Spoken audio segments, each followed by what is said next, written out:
자비로우신 우리 아버지 하나님 감사합니다.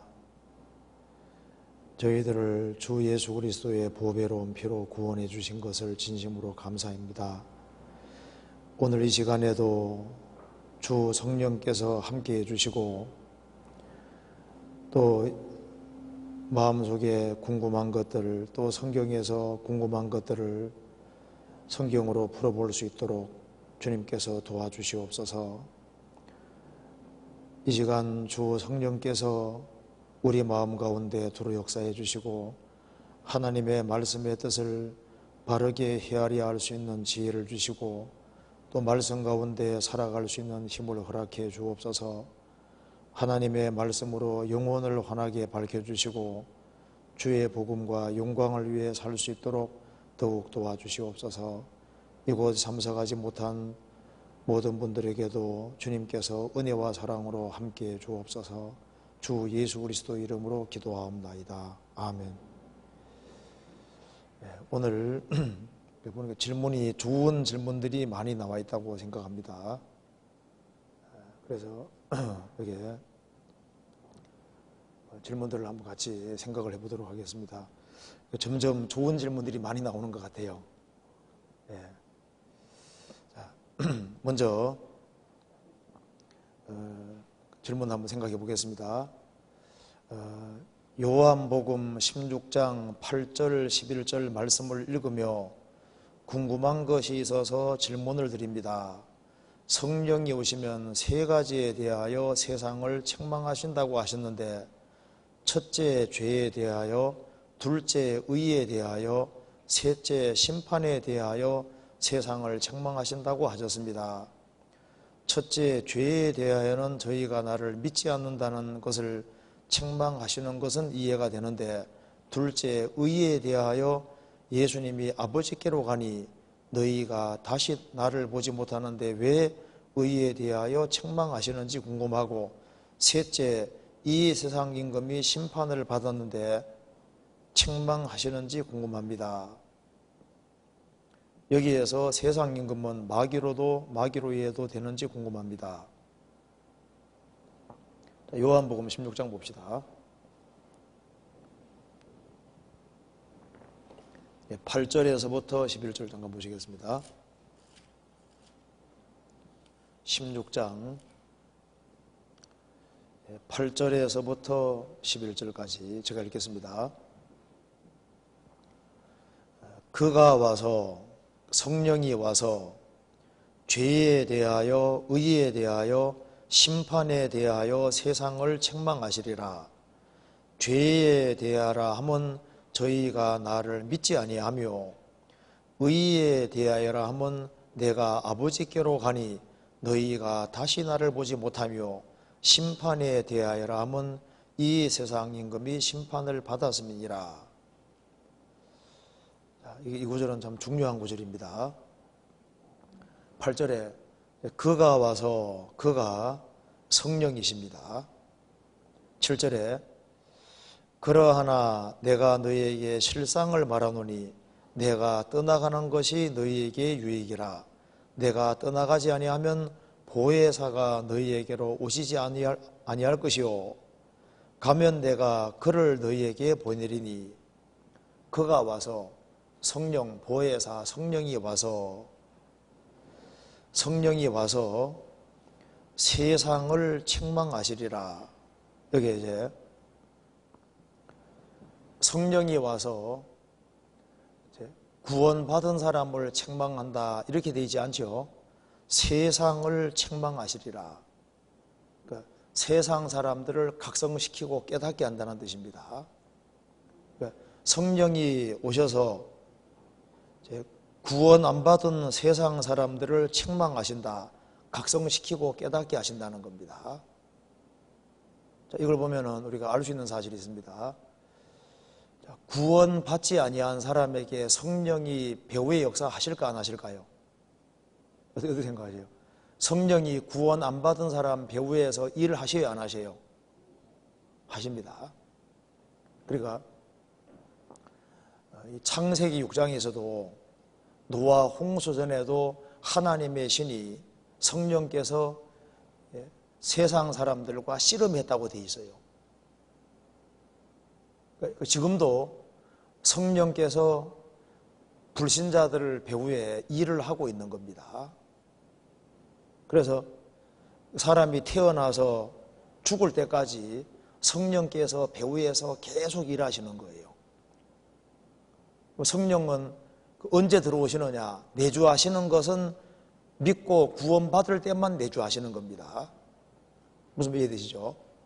그래서 복음을 믿을 때 성령이 그 사람 속에 내주하십니다. 내주하시면은 다시는 떠나지 않으시는 겁니다. 그런데 구원을 받지 아니한 사람 배후에 성령께서 계속해서 배후에 일을 하고 계신 거예요. 그렇기 때문에 성령께서 죄가 무엇인지, 의의가 무엇인지, 심판이 무엇인지를 깨닫게 하려고 배후에 일을 하고 있는 겁니다. 그래서 배후에서 책망하시고 각성시키고 깨닫게 해주시는데 기본적으로 세 가지를 깨닫게 해준다고 했습니다. 첫째, 죄에 대하여라 하면 저희가 나를 믿지 아니하며, 성령께서는 죄가 무엇인지 아느냐, 안 믿는 것이 죄다, 이렇게 깨닫게 해준다는 겁니다. 그래서 성령의 각성을 받은 사람은 안 믿는 것이 죄라는 걸 깨닫고 믿고 구원받는 길을 택하게 되는 거예요. 그럴 때 성령이 속에 들어오시는 겁니다. 자, 이걸 봅시다.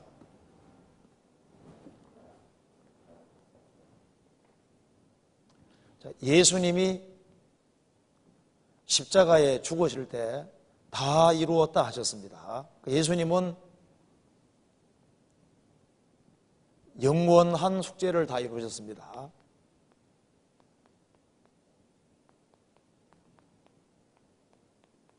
그래서 성령께서는 구원받지 아니한 사람 배후에서 계속 작업을 해서 너희들 죄가 뭔지 아느냐, 예수님이 구원을 완성하셨기 때문에 예수님의 공로를 받아들이면 영생, 배척하면 멸망, 이렇게 깨닫게 해주시는 거예요. 그래서 성령께서는 세상 사람 책망하면서 그리스도를 믿어야 된다, 이제 그렇게 해주시는 겁니다. 그래서 성령의 책망을 받은 사람은 실제로 믿고 구원을 받게 되는 겁니다.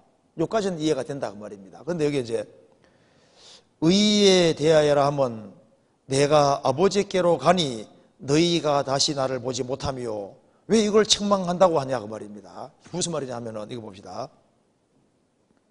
예수님은 온전한 공생애를 사시고 십자가에 죽으시고 부활해서 아버지께 가셨습니다.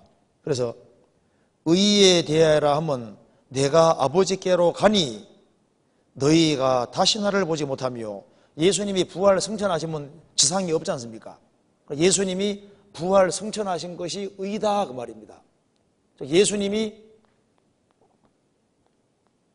우리의 공로로 계시다는 겁니다.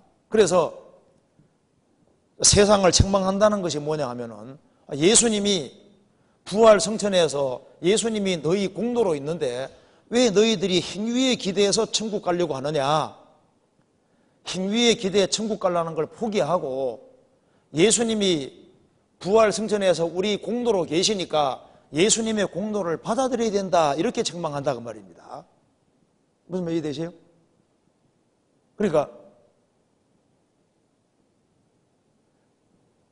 안 믿는 걸 책망하시고, 그리고 자기 행위에 기대해서 천국 가려고 하는 사람들, 자기 공로에 기대해 천국 가려고 하는 사람들, 그런 사람들을 책망하시면서 예수님이 우리 공로로 계시니까 너희 공로를 포기하고 예수님 공로 받아들이라, 이렇게 책망하신다 그 말입니다.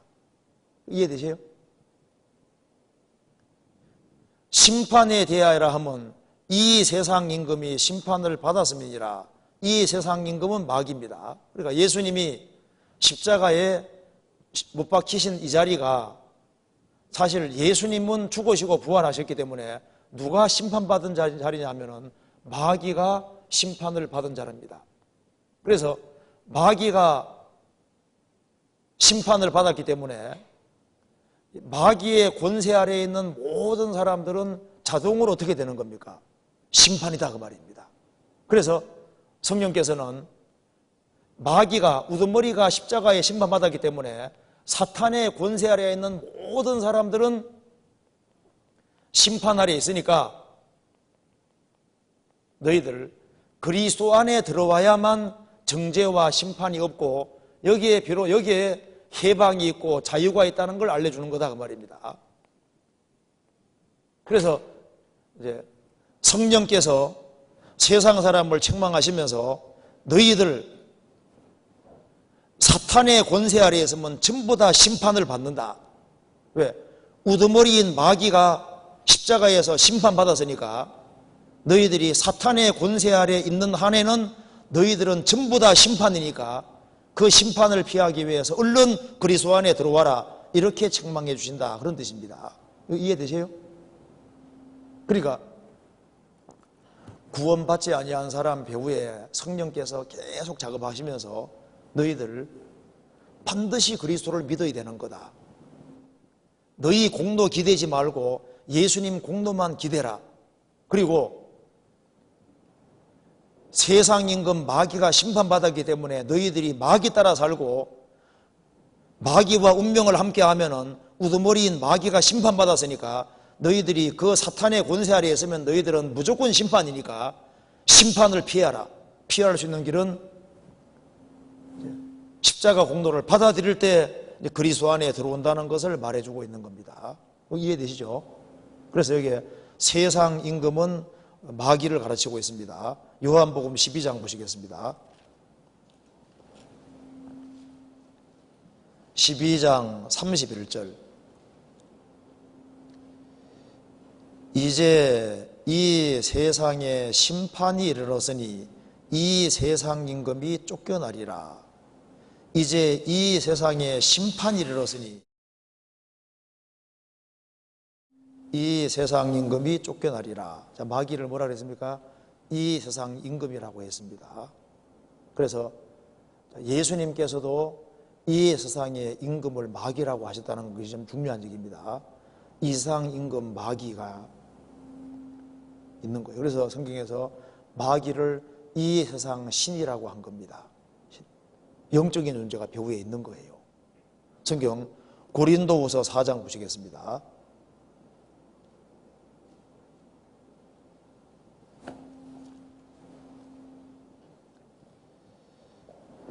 4장 3절.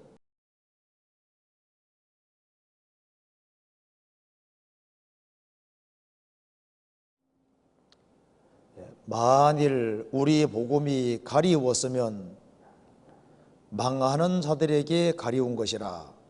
그 중에 이 세상 신이 믿지 아니하는 자들의 마음을 혼미케 하여 그리스도의 영광의 복음의 광채가 비치지 못하게 하미니 그리스도는 하나님의 형상이니라. 마귀를 이 세상 신이라 그랬고 공중의 권세 잡은 자라고 했습니다.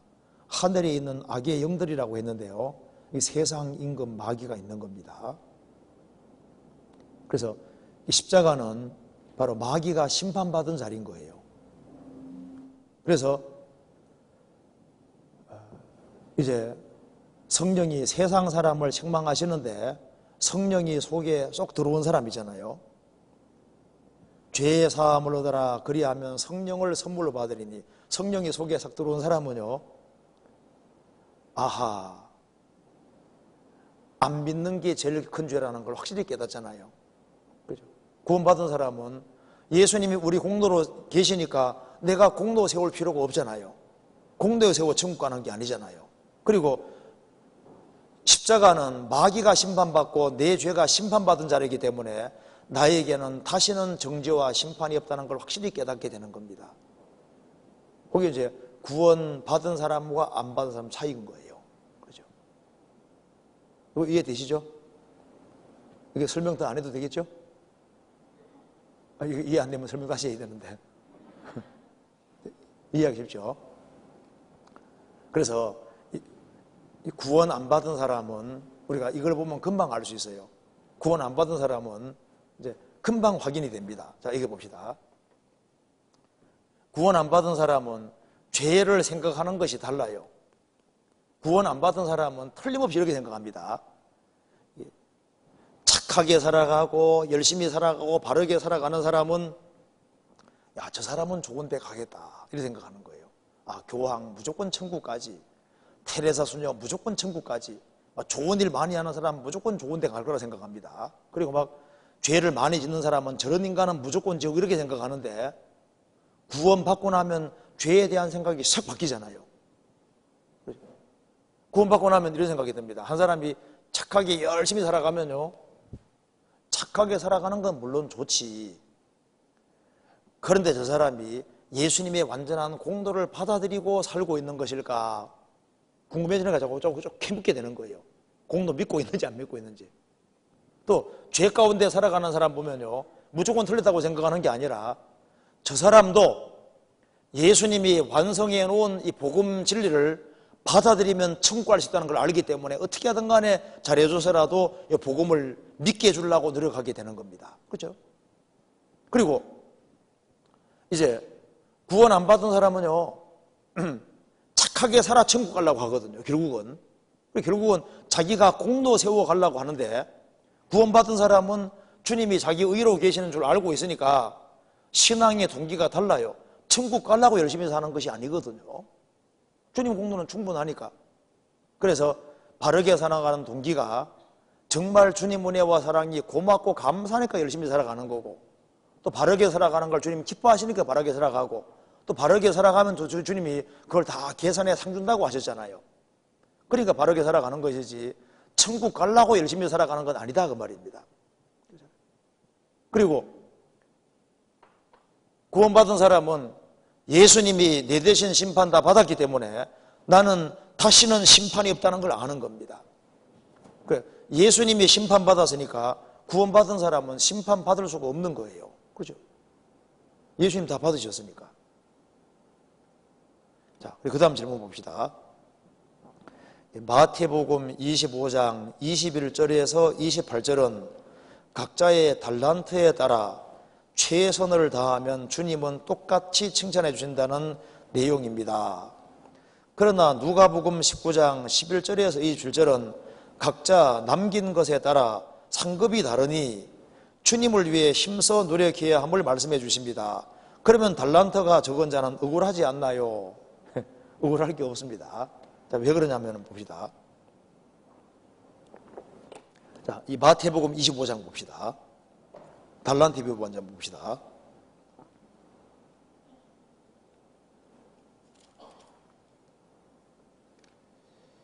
(25장 14절)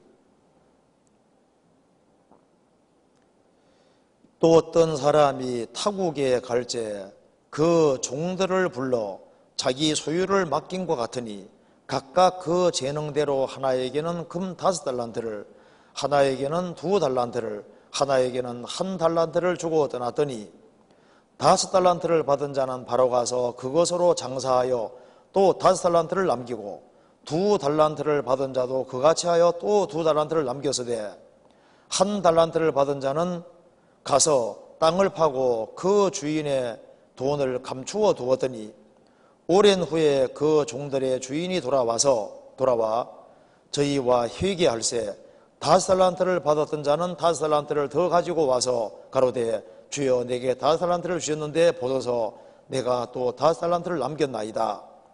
그 주인이 이르되 잘하였도다 착하고 충성된 종아 내가 작은 일에 충성하였음에 내가 많은 것으로 내게 맡기리니 내가 내 주인의 즐거움에 참여할지어다 하고 2달란트를 받았던 자도 와서 가로되 주여 내가 내게 2달란트를 주셨는데 보소서 내가 또 2달란트를 남겼나이다. 주인이 이르되 잘하였도다 착하고 충성된 종아 내가 작은 일에 충성하였음에 내가 많은 것으로 내게 맡기리니 내 주인의 즐거움에 참여할지어다 하고 1달란트를 받았던 자도 와서 가로되 주여 당신은 굳은 사람이라 심지 않은 것을 거두고 해치지 않은 것 대해서 모으는 줄을 내가 알았으므로 두려워하여 나가서 당신의 달란트를 땅에 감추어 두었나이다. 보소서 당신의 것을 받으셨나이다. 30절 보시겠습니다. 이 무익한 종을 바깥 어두운 데 내어 쫓아라. 거기에서 슬피 울며 이를 갈미 있으리라 하니라. 여기서요, 이 마태복음 24장은 예수님이 재림하실 때 두 쪽으로 갈라진다는 걸 설명하고 난 이후에 25장에는 그걸 이제 비유를 들어서 크게 세 가지로 설명해 주고 있습니다. 그래서 이게 제일 앞부분에 열처녀 비유에서도 5처녀는 구원받았고 5처녀는 구원 안 받았습니다. 이 달란트 비유에서도 5달란트 받은 사람, 2달란트 받은 사람은 구원을 결국 받았는데 1달란트 받은 사람은 구원받은 사람이 아닙니다. 그리고 그 뒤에 양과 염소 비유에서도 양은 구원받은 사람이고 염소는 안 받은 사람입니다. 그러니까 주님 오시면 두 쪽으로 갈라진다는 걸 말하고 있는 겁니다. 그래서 첫 번째 열천제 비유에서는 이제 기름 준비해야 된다, 거듭나야 된다 그 말입니다. 기름이 성령 가리키기 때문에 이제 거듭나야 된다, 그걸 말씀했고, 이제 두 번째는 이제 하나님의 생명 얻을 뿐 아니라 구원받은 사람은 자기가 받은 재능을 최대한 활용해야 될 것을 말씀하셨고, 세 번째 비유에서는 이제 이웃을 어떻게 대해야 될 거냐 확장해서 말씀하시는 겁니다. 그럼 여기 이제 달란트 비유를 잠깐 보면요, 14절에 또 어떤 사람이 타국에 갈제 그 종들을 불러 자기 소유를 맡긴 것 같으니 각각 그 재능대로 하나에게는 금 5달란트, 하나에게는 2달란트, 하나에게는 1달란트를 주고 떠났더니, 여기 달란트 받은 게 여기서는 구원 아닙니다. 이거 봅시다. 이거 쉽게 설명드려 보겠습니다. 여기 이제 열처녀 비유에서도 10명이 다 구원받은 것이 아닙니다. 달란트 비유에서도 다 구원받은 것이 아닙니다.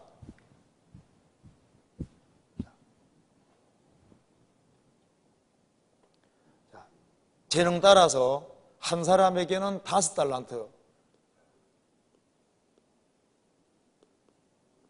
한 사람에게는 2달란트, 한 사람에게는 1달란트를 주셨다는 겁니다.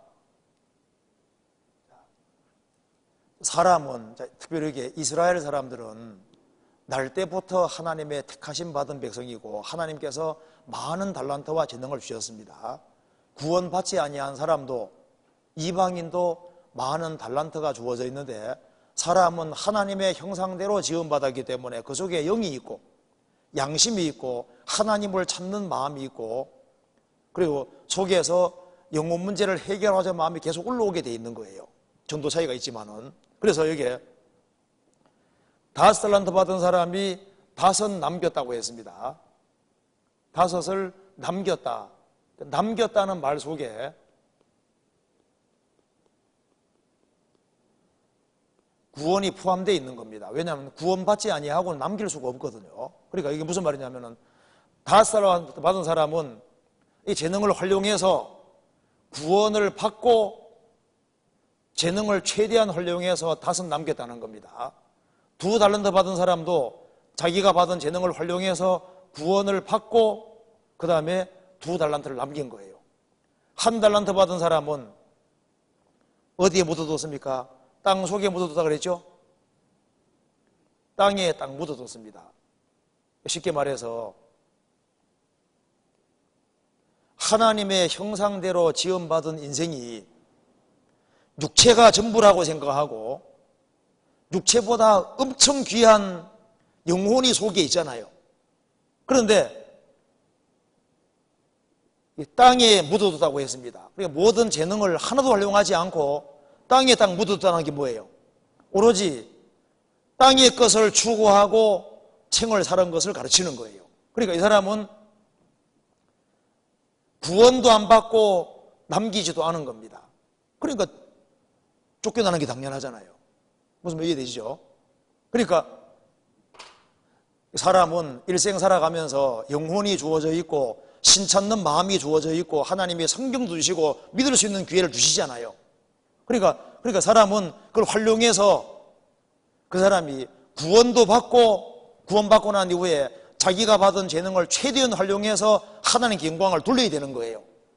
그런데 이 5달란트, 2달란트 받은 사람은 구원받고 5 남기고 2달란트 받은 사람은 구원받고 2를 남겼다 그 말입니다. 그런데 그랬을 때 이 두 사람에게 칭찬이 똑같이 되지 않습니까?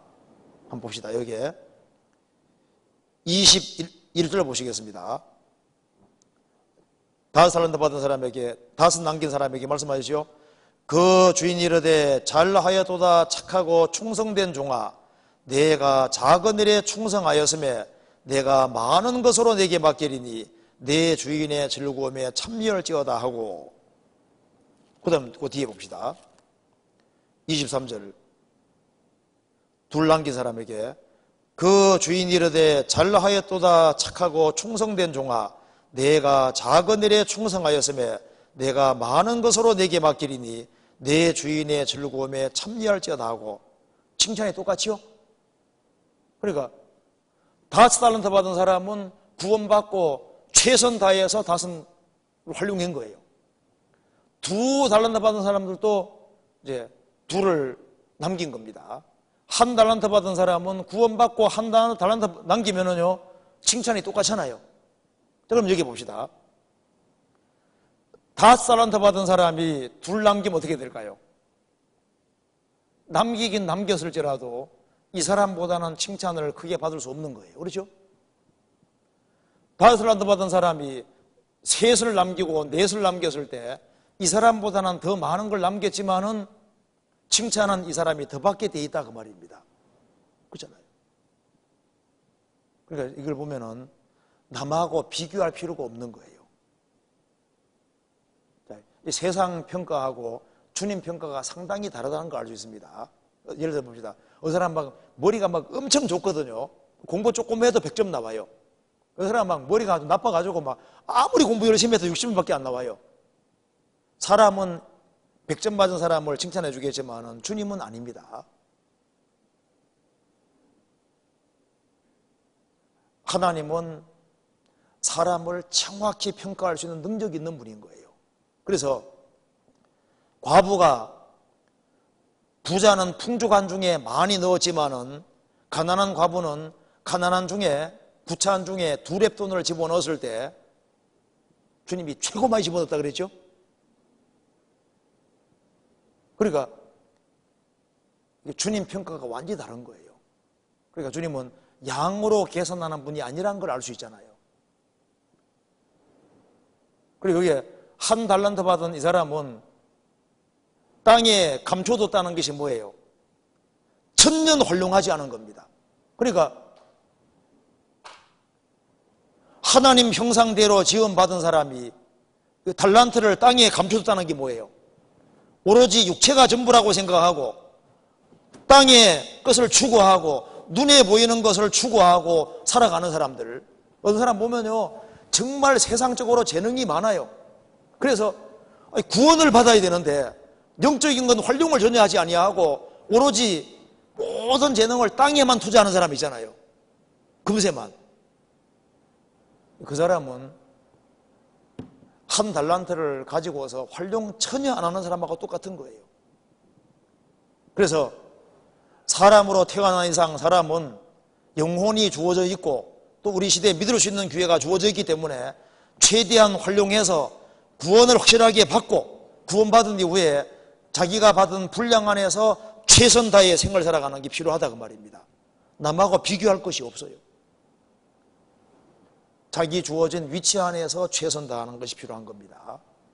그러면 여기에 그 다음에 이제 누가복음 19장에 그 문화 비유가 나오는데 문화 비유는 또 마태복음하고 성격이 완전히 다릅니다. 누가복음 19장 봅시다.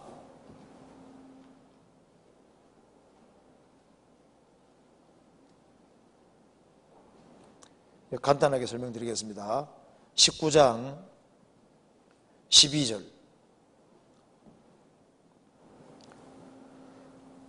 또 가라사대 어떤 귀인이 왕위를 받아가지고 오려고 먼 나라로 갈 때 그 종열을 불러 은 10문화를 주며 이르되 내가 돌아오기까지 장사하라 하니라. 그런데 그 백성이 저를 미워하여 사자를 뒤로 보내어 가로되 우리는 이 사람이 우리의 왕됨을 원치 아니하노이다 하였더라.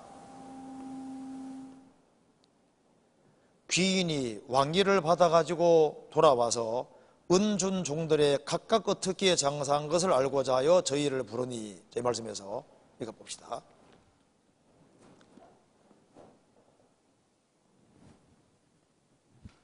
이 말씀에서 귀인은 누굽니까? 예수님. 자, 귀인이 왕위를 받아가지고 오려고 먼 나라로 갈 때 그 종 10명을 불렀다. 여기 이제 귀인의 10명의 종이 있습니다. 10명의 종은 구원받은 그리스도인을 가르치고 있습니다.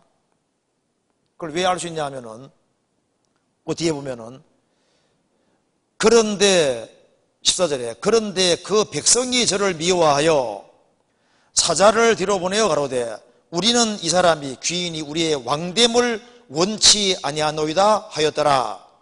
그러니까 10명의 종들은 이 귀인을 자기의 왕으로 영접한 사람들입니다.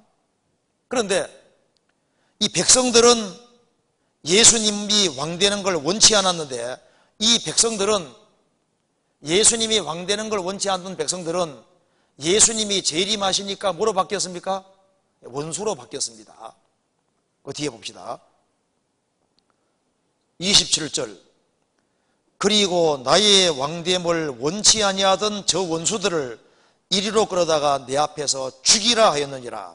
그리고 나의 왕됨을 원치 않던 저 원수를, 백성이었는데 예수님 재림할 때까지 안 믿으니까 원수가 됐고, 원수들을 내 앞에 죽이라, 그 말은 뭡니까? 죽이라 그 말은 둘째 사망 불못을 가리키는 거예요. 하나님의 심판받고 지옥 가는 겁니다. 그런데 여기에 주님께서 10명의 종들의 귀를 뚫어놓고 내가 돌아오기까지 뭐 하라고요? 장사하라. 장사하라 그 말은 이윤을 남기라, 그런 뜻인 겁니다. 그래서 귀인이 왕기 받아가 돌아왔을 때 10명의 종들은 크게 세 부리로 갈라졌던 겁니다. 그래서 장사미천으로 한 문화씩을 줬는데요, 한 사람은 한 문화를 활용해서 10문화를 만들었습니다.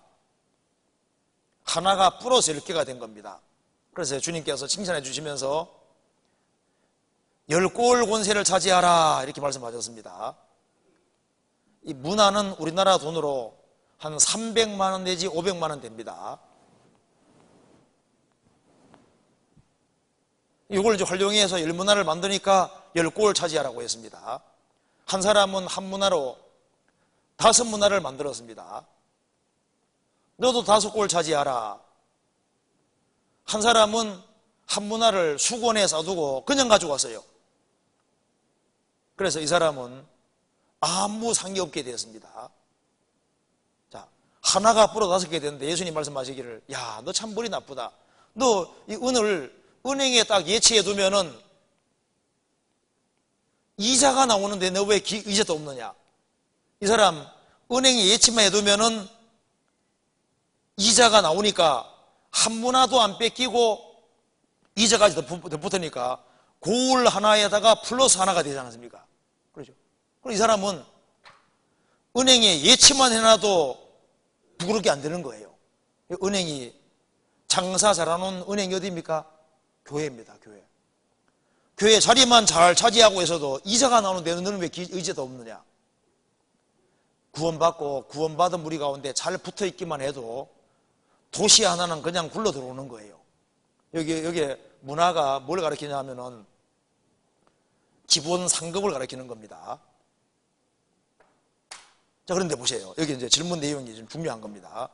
여기 이제 질문 내용이 누가복음 19장에는 각자의 남긴 것에 따라 상급이 다르니 주님을 위해 힘써 노력해야 함을 말씀해 주십니다. 그럼 달란트가 적은 자는 억울하지 않나요? 아닙니다. 적은 달란트를 가진 사람이라 할지라도 자기 위치에서 최선 다해 하면요, 얼마나 남긴 것이 되는 거예요. 아세요? 5달란트 받은 사람이 최선 다해서 살아가면은 얼마나 남긴 것이 되는 겁니다. 무슨 말 이해되세요? 그러니까 주님께서 내가 지극히 작은 거 충성했다, 큰 거 충성할 뿐 아니라 지극히 작은 거 충성했다. 그 무슨 말입니까? 자기가 받은 달란트와 재능을 가지고서 최선 다해 살은 걸 말하는 거예요. 그러니까 저 위에 가보면요, 우리 생각 같아서는 막 상인 자체가 막 뒤바뀌는 경우가 많을 겁니다. 그러니까 남 부러워할 게 없어요. 우리 어떤 생각할 게, 전도하는 사람 상 많이 받겠다. 안 그럴 수도 있습니다. 오히려 봉사회장이 더 많이 받을 수도 있어요. 어머니회장이 더 많이 받을 수도 있습니다. 그러잖아요. 왜냐하면 자기 받은 분량 안에서 최선 다해 살아가는, 그걸 주님 원하시는 거예요. 무슨 말이 되세요? 하나님이 사람을 다 다르게 만드셨는데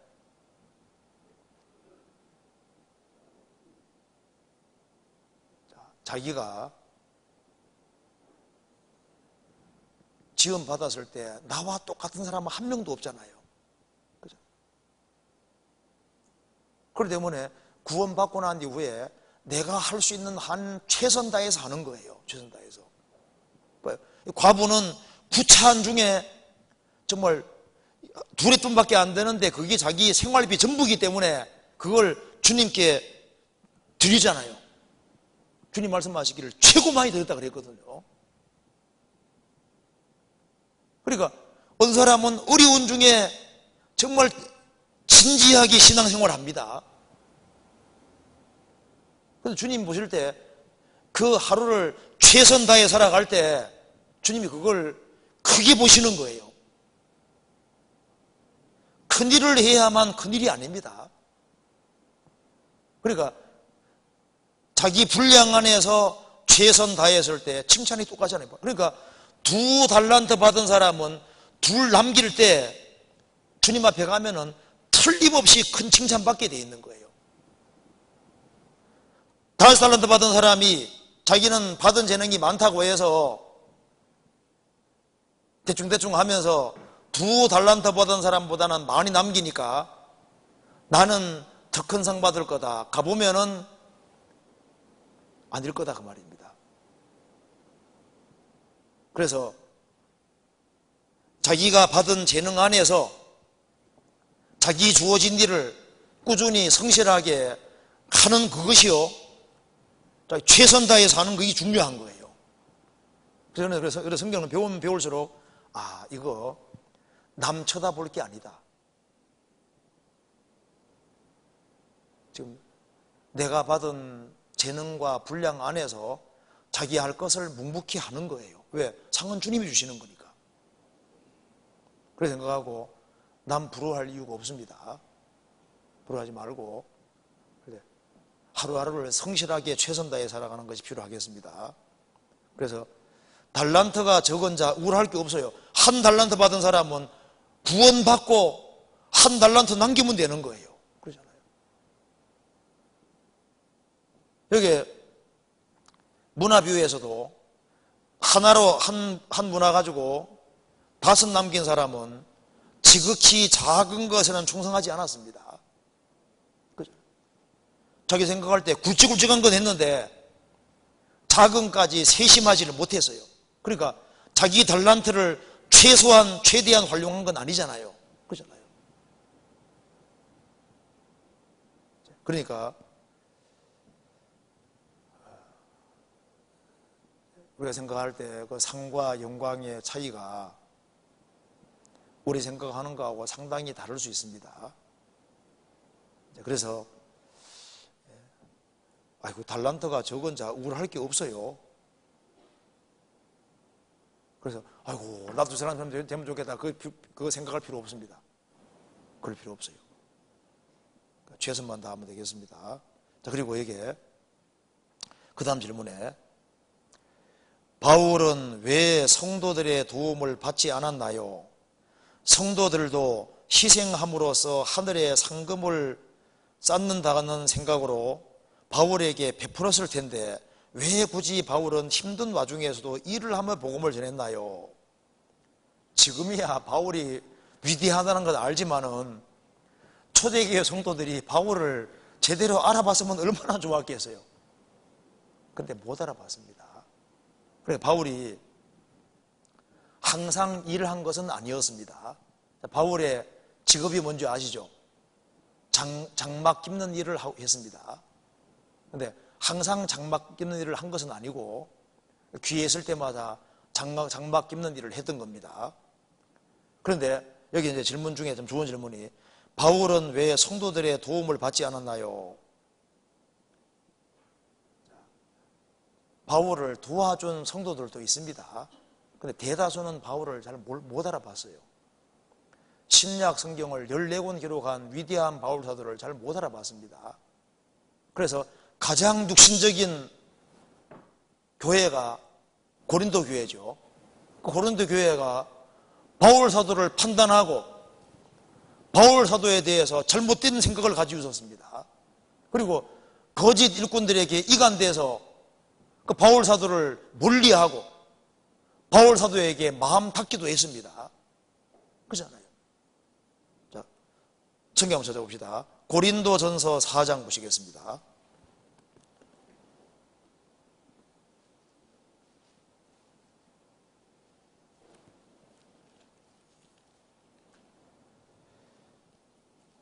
(3절) 제가 읽겠습니다. 너희에게나 다른 사람에게나 판단받는 것이 내게는 매우 작은 일이라 나도 나를 판단치 아니하노니 내가 자책할 아무것도 깨닫지 못하나 그러나 이를 인하여 의롭다함을 얻지 못하노라. 다만 나를 판단하실 이는 주시니라. 이 말씀 보면은 너희에게나 다른 사람에게나 판단받는 것이 내게는 매우 작은 일이라. 무슨 말입니까?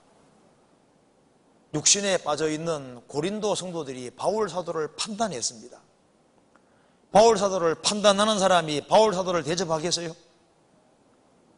그럴 리가 없잖아요. 그러니까 몰랐던 겁니다. 그러니까 요한 웨슬레 당시에도 요한 웨슬레가 정말 훌륭한 하나님의 일꾼인데 요한 웨슬레가 정말 그렇게 위대한 일꾼인지를 진짜 아는 사람은 별로 많지 않았습니다.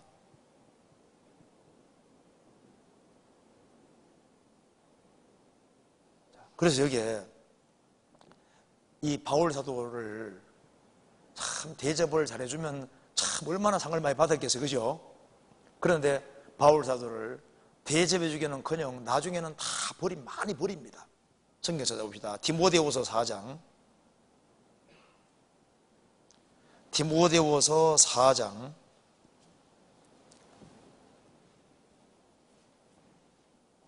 16절.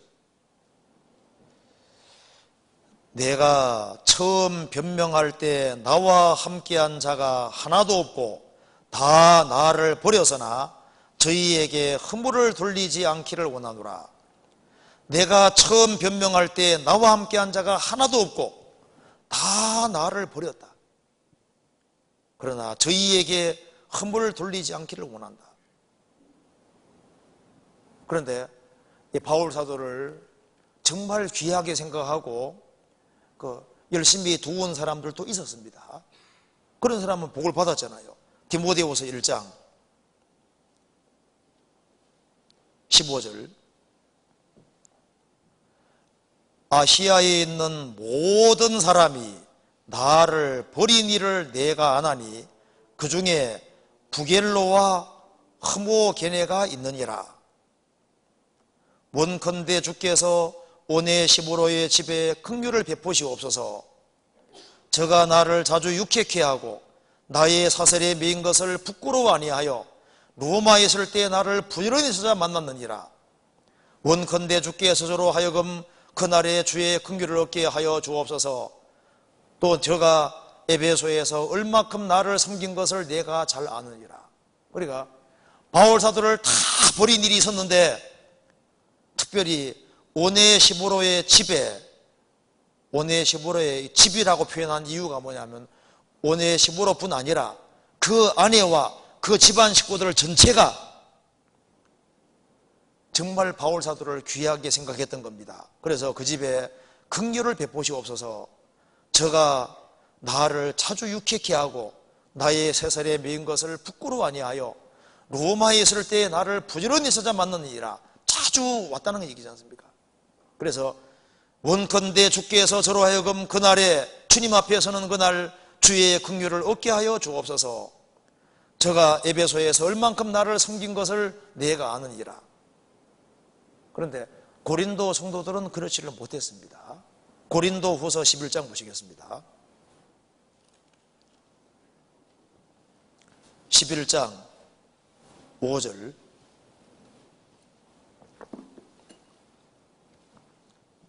바울 사도가 이렇게 얘기했습니다. 내가 지극히 큰 사도들보다 부족한 것이 조금도 없는 줄을 생각하노라. 내가 비록 말에는 조라나 지식에는 그렇지 아니하니 이것을 우리가 모든 사람 가운데서 모든 일로 너희에게 나타내어노라. 내가 너희를 높이려고 나를 낮추어 하나님의 복음을 값없이 너희에게 전함으로 죄를 지었느냐? 내가 너희를 섬기기 위하여 다른 여러 교회에서 요를 받은 것이 탈취한 것이라. 이게 무슨 말이냐면은 이 고린도 성도들이 바울 사도를 천년 돕지를 않았습니다. 그래서 바울 사도를 돕는 사람들은 다른 교회 사람들이 도왔던 거예요. 그래 다른 교회 성도들이 이제 도와준 것이 탈취한 것이라. 그러니까 이게 이제 아주 과격하게 표현하는 겁니다. 나는 그런 사람이 아니라는 걸 강조하고 있는 거예요. 내가 다른 교회에서는 도움받았을지라도 너희에게는 천년 도움받지 않았다. 왜? 신앙이 그렇게 안 돼 있는 거예요. 그래서 9절에 또 내가 너희에게서 용도가 부족하되 아무에게도 누를 끼치지 아니함은 마케도냐에게서 온 형제들이 나의 부족한 것을 보충하였음이니라. 내가 모든 일에 너희에게 피해를 끼치지 않기 위하여 스스로 조심하였거니와 또 조심하리라. 이 말 보면은 바울 사도가 신약 성경을 14권 기록한 사람인데 바울 사도를 몰랐잖아요. 나중에는요, 이 바울 사도 이간이 돼가지고 엉뚱한 거짓 일꾼들의 말을 듣고 있는 거예요. 그래서 바울 사도가 너희들 제발 마음을 넓히라. 우리가 너희에게 잘못한 것이 없다. 그렇게 말하면서 얘기했잖아요. 그런데 이 당시에도 바울 사도가 복음 전할 때 적극적으로 후원하는 사람들도 많이 있었습니다. 빌립보서 4장 보시겠습니다.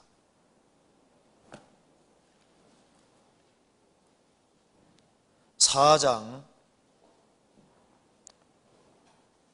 13절. 내게 능력 주시는 자 안에서 내가 모든 것을 할 수 있느니라. 그러나 너희가 내 괴로움에 함께 참여하였으니 잘하였도다. 빌립보 사람들아, 너희도 알거니와 복음의 시초에 내가 마케도냐를 떠날 때 주고받는 내 일에 참여한 교회가 너희 외에 아무도 없었느니라. 데살로니가에 있을 때에도 너희가 한 번, 두 번 나의 쓸 것을 보내었도다. 내가 선물을 구함이 아니요 오직 너희에게 유익하도록 과실이 번성하기를 구함이라. 내게는 모든 것이 있고 또 풍부한지라. 에바보라 디도편에 너희의 준 것을 받음으로 내가 풍족하니 이는 받으실 만한 향기로운 제물이요 하나님을 기쁘게 한 것이니라. 19절 같이 읽겠습니다. 나의 하나님이 그리스도 예수 안에서 영광 가운데 그 풍성한 대로 너희 모든 쓸 것을 채우시리라. 그러니까 이 바울 사도가 전도를 할 때 그 지역 다니면서 많은 교회를 세우지 않습니까? 그때 물심양면으로 밀어준 것이 지금 입장에 봤을 때는 대단한 거잖아요. 그처럼 지금도 복음이 전해지는 그곳에 적극적으로 협력하는 그것이 그게 지혜인 겁니다. 그리고 구원받은 사람에게 해주는 것은 곧 주님께 해주는 거라고 주님 말씀하시죠. 바울 사도가 구원받기 전에 교회를 핍박하고 성도를 핍박했습니다. 그때 예수님 뭐라 말씀하셨습니까? 사울아 사울아 어찌하여 나를 핍박하느냐? 주여 니시 오니까 나는 너가 핍박하는 예수니라. 그러니까 바울 사도는 예수님 믿는 사람을 핍박했는데 예수님께서는 어찌하여 나를 핍박하느냐? 왜 그럴까요? 구원받은 사람 중에 주님이 계시니까. 그러니까 구원받은 사람을 핍박하는 사람은 주님을 핍박하는 사람이 되는 것이고, 구원받은 사람을 선대하는 사람은 주님을 선대하는 사람이 되는 거예요. 교회를 핍박하는 사람은 어떻게 하는 겁니까? 구원받은 사람을 핍박하는 사람도 주님을 핍박하는 사람이 되는데, 주님이 세우신 교회를 핍박하고 대적하는 사람은 어떤 사람일까요? 그 정말 강 큰 사람입니다. 그잖아요. 교회를 선대하는 사람은 주님을 선대하는 사람이 되고, 교회를 귀히 여기는 사람은 주님을 귀히 여기는 사람이 되는 겁니다. 틀림없어요. 그래서 지금 우리가 21세기에 살고 있고 성경이 다 기록됐으니까 대마 바울 사도의 동력자인데 그걸 버리고 세상을 사랑해서 데살로니가를 갔지요. 지금 생각하면 얼마나 아쉬워요. 아이고 대마 저거 세상으로 가면 안 되잖아요. 우리가 지금 입장에서는 롯 아브라함 떠나면 됩니까 안 됩니까? 떠나면 안 되잖아요. 근데 그것을 보면서도 구원받은 사람들도 정신 못 차리는 사람이 있습니다. 교회를 쉽게 떠나거든요. 그렇잖아요. 근데 그게 속는 건데 그 영혼의 눈이 어두워져서 그런 거예요. 마음이 청결한 자는 복이 있나니 저희가 하나님을 볼 것이며, 마음이 청결한 사람은 하나님이 가까이 계시다는 걸 알 수 있는 겁니다. 그런데 그래서 볼 것을 보는데 마음이 어두워지는 사람은 볼 것이 안 보이는 거예요. 그래서 여기에 이 질문은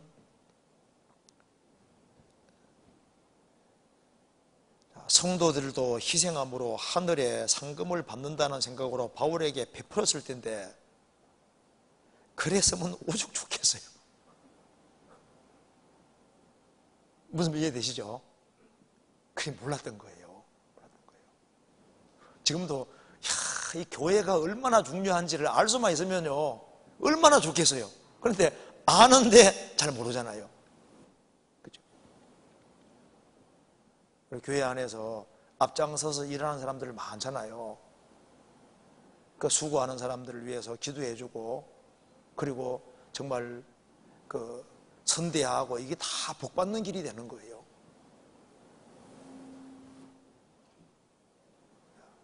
그래서 성도가 귀합니다. 상 받으려면 아주 간단해요. 상 받을 일이 얼마나 많아요. 성도에게 잘하면 되는데, 냉수 한 그릇 떠준 것도 상을 안 잃는데, 상 안 잃는다는 말이 무슨 말일까요? 자, 냉수 한 그릇 떠준 것도 상을 안 잃는다는 뜻이 뭘까요? 뜻이 뭘까요? 저기 주님이 영원히 기억하신다는 뜻인 거예요. 그죠?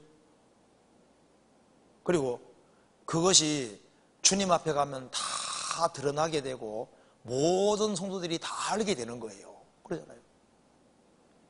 지극히 작은 선행을 한 것 자체가 저희 위에 다 드러나게 되는 겁니다. 자, 그렇게 이해하면 되겠습니다. 그 다음에 질문 봅시다. 또 여기 또 질문 이게 나와 있네요. 봐요. 롯이 아브라함에게 불평을 계속했지만 아브라함은 절대로 롯을 소돔으로 보내어서는 안 되었다는 생각이 듭니다. 빌라도도 이스라엘의 원성과 비난에 시달려 인정에 끌려 결국 예수님을 십자가에 못 박았습니다. 아무리 힘들고 어렵고 불평하고 눈치가 보이더라도 옳은 것은 옳다고 말해줘야 하지 않나요? 상담을 하다 보면 제 불평을 솔직히 털어놓는데 그때마다 계속 하세요 보단 이제 좀 쉬셔도 돼요 라는 말을 자꾸 듣습니다. 여기 이제 아브라함이 믿음의 사람인데 자기 조카 롯이 소돔으로 가려고 할 때 그걸 보내서는 안 되었다는 생각이 든다. 그래서 붙잡아야 되는데 왜 끝까지 안 붙잡았느냐, 그런 아쉬움이 있다 그 말입니다. 그게 이제 애들이면 가능한데 어른 되면 그게 잘 안 됩니다. 이게 좀 중요한 질문입니다. 한번 찾아봅시다. 창세기 한번 봐봐요. 아브라함이 설득을 안 했을 리가 없어요. 근데 이게 중요한 것이 이겁니다. 여기 봐봐요. 창세기 12장 봅시다. 12장 4절 보세요.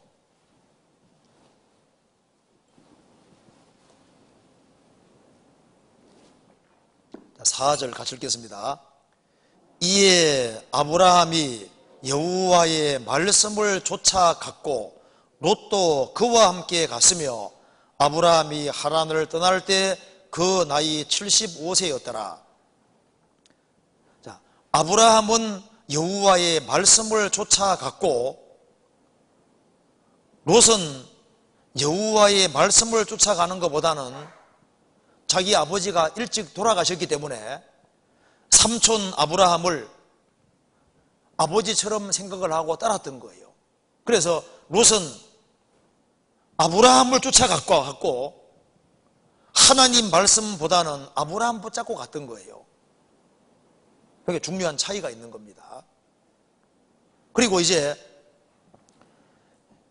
아브라함을 따라갔는데 가자마자 가나안 땅에 기근이 왔잖아요. 자, 하나님 말씀을 순종하면은 당장 축복이 주어지면 좋은데 아닐 수 있습니다. 아브라함이 하나님 말씀에 순종하니까 가나안 땅에 가니까 기근이 왔잖아요.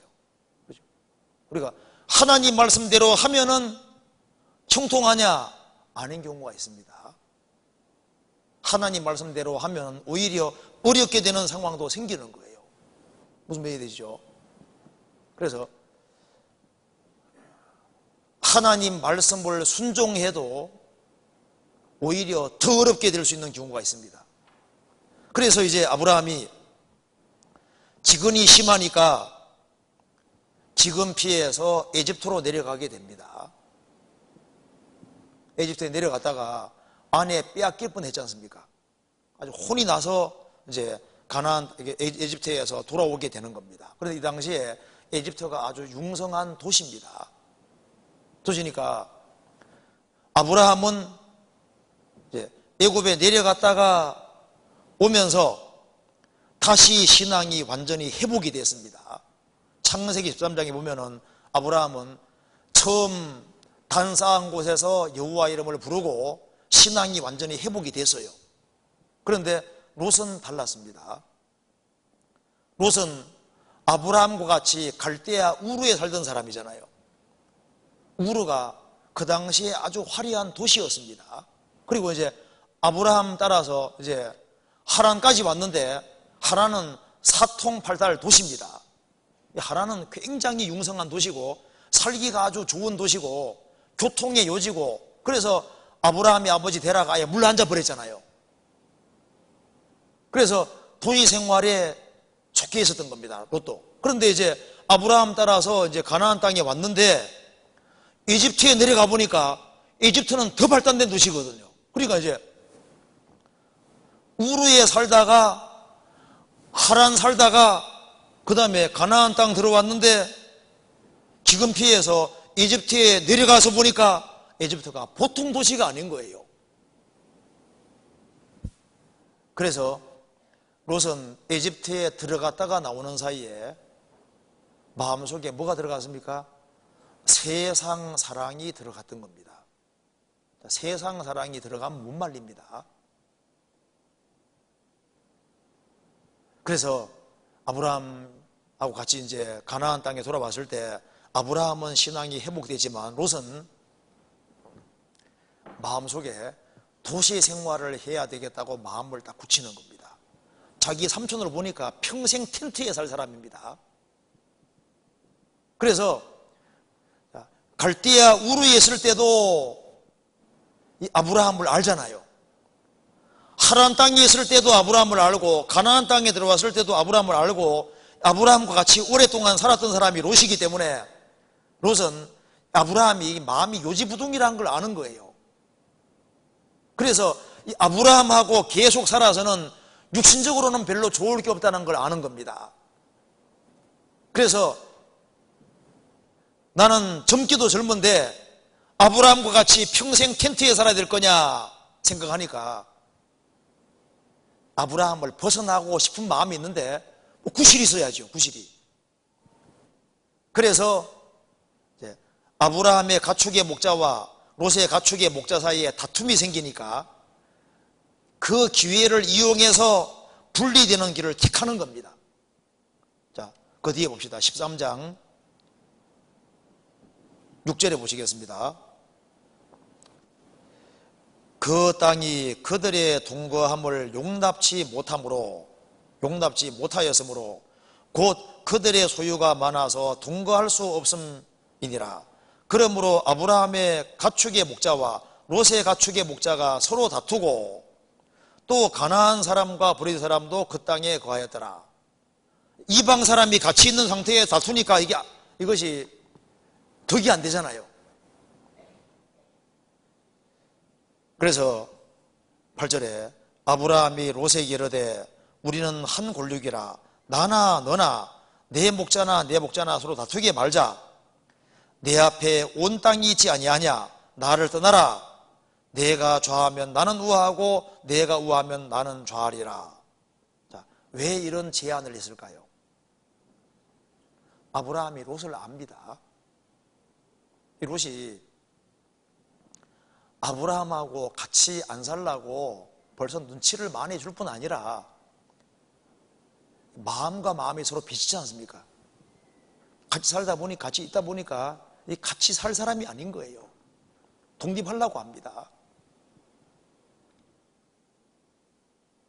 그래서 여기 이제 질문이 아니 그래도 잡아야 되지 않냐고. 아브라함도 사람 속을 잘 아는 사람인데 잡아서 될 것 같으면 안 잡겠어요? 자기 조카인데, 그리고 조카를 얼마나 사랑했으면은 조카가 전쟁통에 잡혀갔을 때 헤브론에서부터 단까지는 최북단이거든요. 그런데 목숨 걸고 조카를 구해오는 거 봐요. 그러니까 롯을 그렇게 사랑한 겁니다. 그러니까 아브라함은 조카 롯을 자기 아들처럼 생각하고 있는 거예요. 그런데 이 롯은 그렇지를 못한 거예요. 애굽에 들어갔다 나오고 난 이후에 도시 생활을 하려고 마음을 굳히고 떠날 구실을 찾다가 이런 상황이 생기니까 떠나려고 마음을 굳히니까 그러니까 가라고 하는 거잖아요. 가라 하면요, 아니 삼촌 내가 어떻게 삼촌 나랍니까? 이렇게 해야 되는데 선택권을 먼저 선택하라고 했습니다. 그러면은 이 롯이 욕심이 없다면요 뭐라 했을까요? 아니 삼촌이 먼저 택해야지 이렇게 해야 될 거 아니에요. 그런데 아닙니다. 자기가 점찍어 놓은 곳이 있는데 그거 못 차지할까 봐 그 뒤에 봐봐요. 이게 참 이기적이잖아요. 10절에 이에 롯이 눈을 들어 요단들을 바라본 적 소알까지 온 땅에 물이 넉넉하니 여호와께서 소돔과 고모라를 멸하시기 전이었는고로 여호와의 동산 같고 애굽 땅과 같았더라. 그러므로 롯이 요단 온들을 택하고 동으로 옮기니 그들이 서로 떠난지라. 스스로 먼저 선택을 했습니다. 그런데 롯은 아브라함은 이렇게 분리되어도 소돔까지 가리라고는 생각 안 했습니다. 왜? 자기 속에 있는 걸 다 얘기하지 않았잖아요. 그런데 그 뒤에 봐봐요. 14, 12절에 아브라함은 가나안 땅에 거하였고 롯은 평지 성읍들에 머무르며 그 장막을 옮겨 소돔까지 이르렀더라. 조금 옮겼죠. 그러니까 옮겨서 조금 물이 들어서 이 사람들이 13절에 소돔 사람은 악하 여호와 앞에 큰 죄인이었더라. 큰 큰 죄인임에도 불구하고 이 죄악 구렁텅이 속에 들어가잖아요. 조금 나중에는 소돔 성중에 소돔 속에 살고 있잖아요. 그래서 전쟁에 휘말려서 전쟁 포로로 잡혀갑니다. 그래서 아브라함이 그 소식 듣고 쫓아가서 롯을 구해오잖아요. 그러면 아이고 삼촌, 이제는 삼촌을 떠나지 않고 삼촌과 있을 게 이렇게 해야 되는데 여전히 소돔에 거하는 것 봐요. 그러니까 이것은 롯의 스스로 선택입니다. 그래서 아브라함은 집에서 길리고 연습한 자 318년을 거느리고 단까지 쫓아가서 적들하고 싸워서 자기 조카 롯을 찾아왔잖아요. 그래도 여전히 소돔에 사는 거 봐요. 그래서 소돔 불탈 때 그래서 빈손으로 나오게 되잖아요. 그래서 여기에 사람이 어릴 때는 좀 괜찮은데 머리가 커지면요 말을 잘 안 들어요. 나도 재력도 있고 나도 젊고 나도 힘이 있고 내 스스로 판단할 능력이 있고 삼촌 도움 없이도 잘 살 수 있다고 생각하는 겁니다. 나도 하나님 섬기고 있는 사람이고. 그래서 롯은 하나님을 믿는 사람인데 자기가 스스로 자립에서도 잘할 수 있다고 생각을 하고 자기 고집을 밀고 나갔던 거예요. 롯이 아브라함이 조카 롯을 데려왔을 때도 소돔에 들어가지 말라고 안 권했겠습니까? 근데 기어코 소돔에 사는 거 봐요. 그래서 여기에 롯을 소돔으로 보내서는 안 된다는 생각이 든다. 소돔으로 가리라고 생각 안 했어요. 하도 떠나려고 하니까 떠나라고 했는데 소돔으로 갈지 몰랐죠.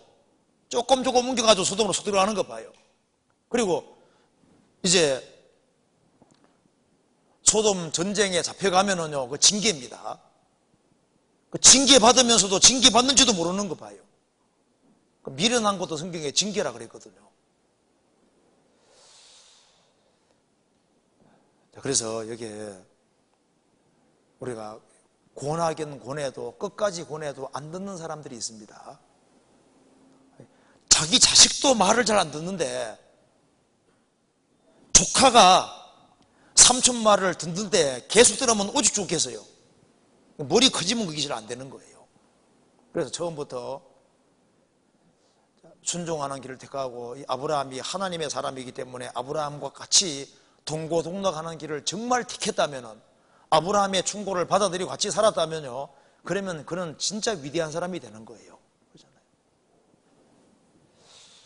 자, 그리고 그 다음 질문 봅시다. 자, 창세기 3장에 우리 중 하나같이 되었으니 무슨 뜻인가요? 창세기 3장 봅시다.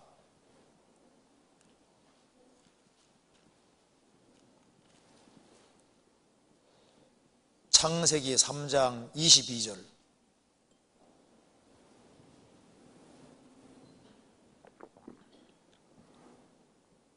같이 한번 읽어보겠습니다. 여호와 하나님이 가라사대 보라 이 사람이 선악을 아는 일에 우리 중 하나같이 되었으니 그가 그 손을 들어 생명나무 실과도 따먹고 영생할까 하노라 하시고.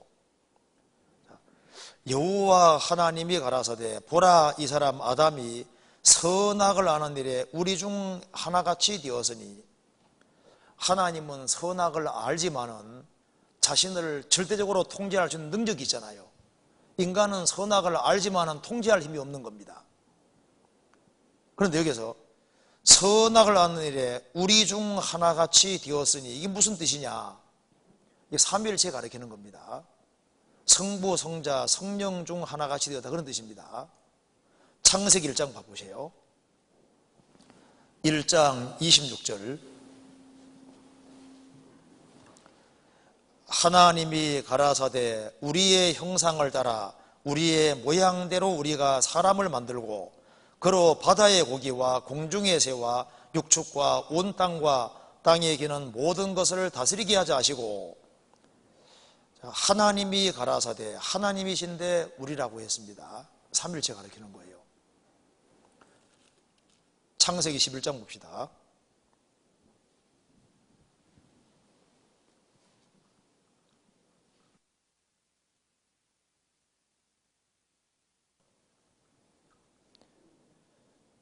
육 절 보시겠습니다.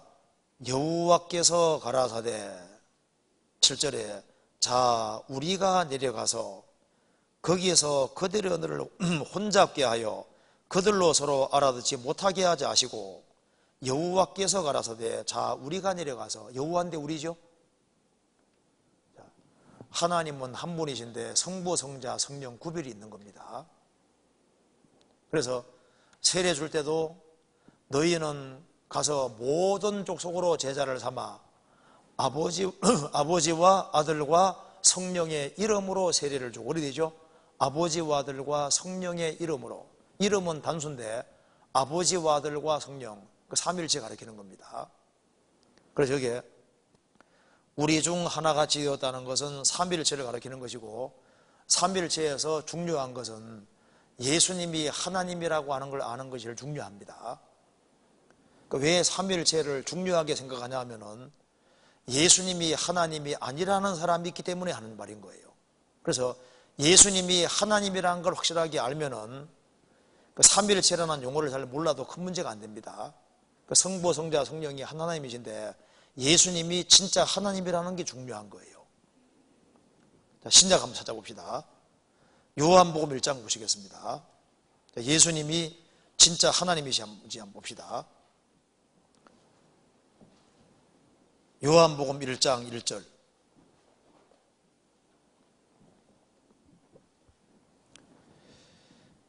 태초에 말씀이 계시니라. 로고스입니다. 예수님입니다. 이 말씀이 하나님과 함께 계셨으니, 성부와 성령과 함께 계셨으니 이 말씀은 곧 하나님이시니라. 삼일체 하나님이시라는 겁니다. 그가, 말씀이 태초에 하나님과 함께 계셨고 성부와 성령과 함께 계셨고 만물이 그로 말미암아 지은 바 되었으니 지은 것이 하나도 그 없이는 된 것이 없느니라. 그러니까 우리 중 하나가 지었다는 말하고 똑같은 말입니다. 함께 계셨으니 이 말씀은 곧 하나님이시니라. 그 삼일체 하나님이시다는 겁니다. 그래서 14절에 말씀이 육신이 되어 하나님이 사람이 되신 거예요. 그래서 요한복음 10장 보시겠습니다. 예수님이 이렇게 말씀하셨습니다. 10장 30절. 나와 아버지는 하나이니라 하신대 유대인들이 다시 돌을 들어 치리하거늘 예수께서 대답하시되 내가 아버지께로 말미암아 여러 가지 선한 일을 너희에게 보였거늘 그 중에 어떤 일로 나를 돌로 치려느냐 하느냐.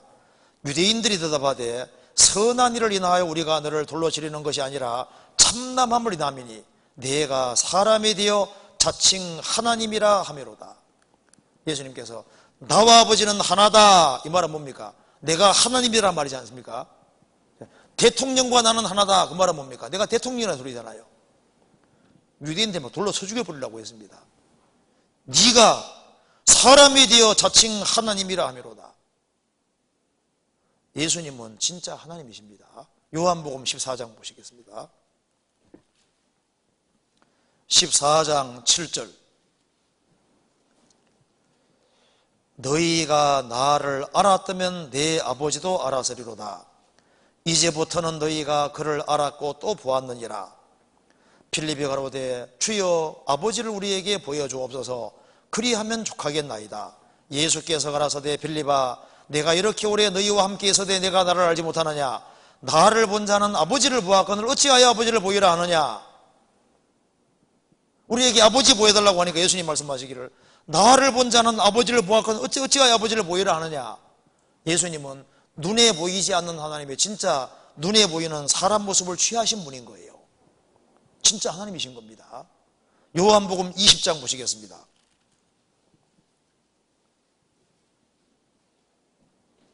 20장 28절 29절 같이 읽겠습니다. 도마가 대답하여 가로되 나의 주시며 나의 하나님이시니이다. 예수께서 가라사대 너는 나를 본고로 믿느냐? 보지 못하고 믿는 자들은 복되도다 하시니라. 도마가 말했습니다. 나의 주시며 나의 하나님이시니이다. 예수님이 하나님이 아니시면 그런 말 하면 안 된다고 해야 될 거 아니에요. 너는 나를 본고로 믿느냐? 보지 못하고 믿는 자들은 복되도다 하시니라. 예수님은 하나님이십니다. 로마서 9장 보시겠습니다.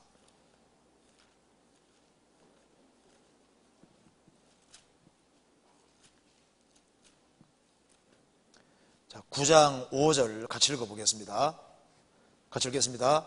조상들도 저희 것이요 육신으로 하면 그리스도가 저희에게서 나셨으니 저는 만물 위에 계셔 세세 찬양을 받으실 하나님이시니라. 아멘.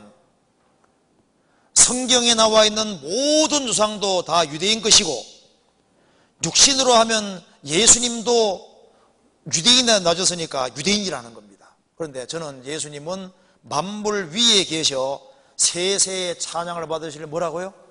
하나님이시니라 하면 예수님은 하나님이신 거예요.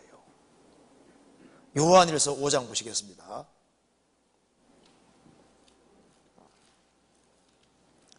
(5장 20절)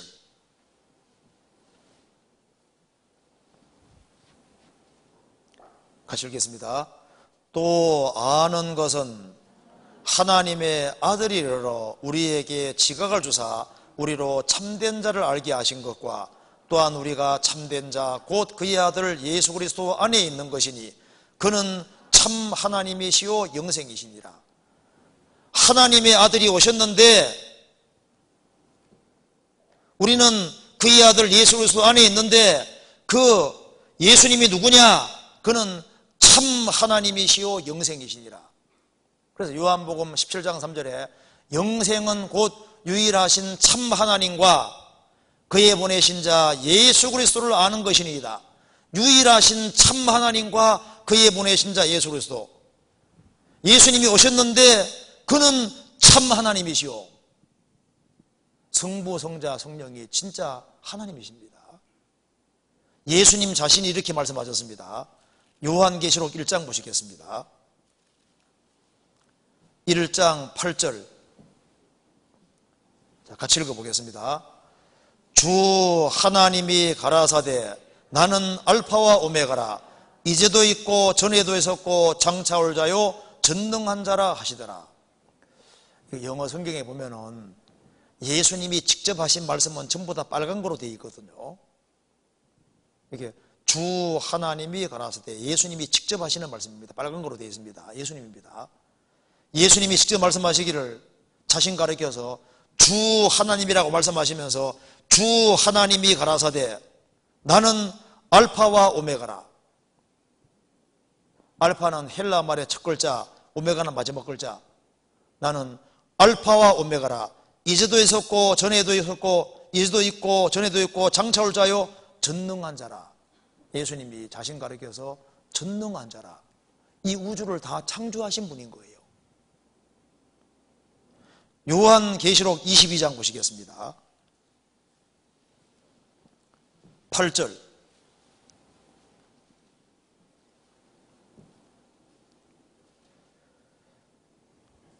이것들을 보고 들은 자는 나 요한이니 내가 듣고 볼 때 이 일을 내게 보이던 천사의 발 앞에 경배하려고 엎드렸더니 저가 내게 말하기를 나는 너와 내 형제 손자들과 또 이 책의 말을 지키는 자들과 함께 된 종이니 그리하지 말고 오직 하나님께 경배하라 하더라. 천사도 경배를 안 받았습니다. 천사가 말하기를 나는 너와 내 형제 손자들과 함께 된 종이니 그리하지 말고 오직 하나님께 경배하라 하더라. 자, 경배는 누구에게 하는 겁니까? 하나님께만 해야 되는 겁니다. 예수님께서 공생의 당시에 예수님께서도 예수님 입으로 하나님만 경배하고 섬기라고 분명히 말씀하셨습니다. 그렇죠? 마태복음 4장 보시겠습니다. 4장 10절.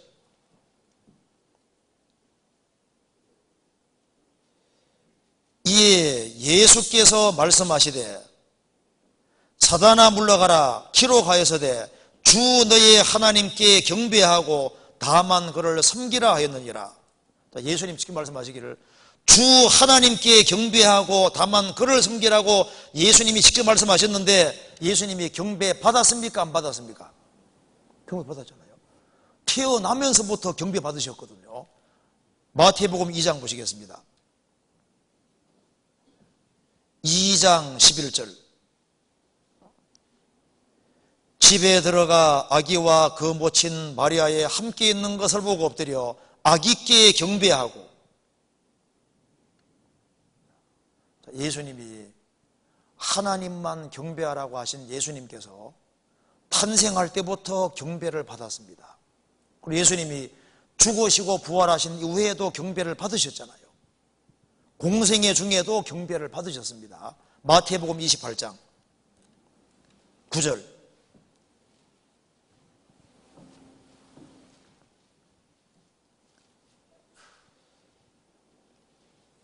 예수께서 저희를 만나 가라사대 평안하뇨 하시거늘 여자들이 나아가 그 발을 붙잡고 어떻게 했습니까? 경배하니. 그리고 예수님께서 하나님만 섬기라 하신 그 예수님께서 사람이 나를 섬기려면 나를 따르라. 나 있는 곳에 나를 섬기는 자도 거기 있으리니 사람이 나를 섬기면 내 아버지께서 저를 귀히 여기시리라. 예수님은 참 하나님이십니다. 요한복음 8장에서도 예수님이 유대인들에게 말씀하셨죠. 너희 조상 아브라함은 나의 때 볼 것을 즐거워하다가 보고 기뻐하였느니라. 유대인들 막 눈이 휘둥그레졌습니다. 아브라함은 2000년 전 사람인데 너는 50도 안 돼 보이는데 아브라함 맞느냐? 예수님이 그때 30살 조금 넘었는데 50도 못 되었는 걸 보면요 노숙하셨던 것 같아요. 그죠? 좀 노숙하게. 그래서 예수님 말씀하셨습니다. 내가 진실로 너에게 이르노니 아브라함이 나기 전부터 내가 있느니라. 있었느니라가 아닙니다. 내가 있느니라. I am입니다. 여호와다 그 말입니다. 쳐주게 불러가잖아요. 예수님을. 자, 제가 이 자리에서 500년 전에 이순신이 저를 봤습니다 하면 저 어떻게 되는 겁니까? 머리 약간 돈 사람이잖아요. 2000년 전에 아브라함이 예수님 봤다고 하는데 구약 성경 보면은 아브라함은 예수님을 2번 직접 만났습니다. 그죠? 예수님이 멜기세덱 모습으로 한번 오시고, 그 다음에 창세기 18장에서 3사람이 나타났는데 2사람은 천사였고 한 분은 예수님이었습니다. 여호와였지 않습니까?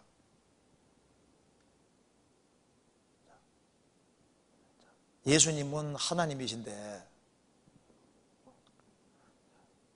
우리가 그 예수님이 얼마나 높으신 분인지를 가끔씩 잊어버리거든요. 그는 참 하나님이시오. 그래서 성경에서 말씀하기를 그는 참 하나님이시오 영생이시니라 하시면서 그러므로 내 사랑하는 자들아 우상을 멀리하라고. 우상. 그분은 참 하나님이시기 때문에 예수님 옆에 다른 것을 갖다 두면 안 된다는 걸 말씀하는 거예요. 자, 그리고 그 다음에 여기 그 다음 질문. 주 안에서 순종하라고 하셨는데 주 안에서라는 의미가 무엇인가요? 한번 찾아봅시다. 에베소서 6장 보시겠습니다.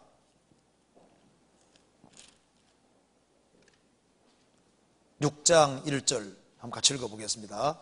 6장 1절 같이 읽겠습니다. 자녀들아 너희 부모를 주 안에서 순종하라. 이것이 옳으니라.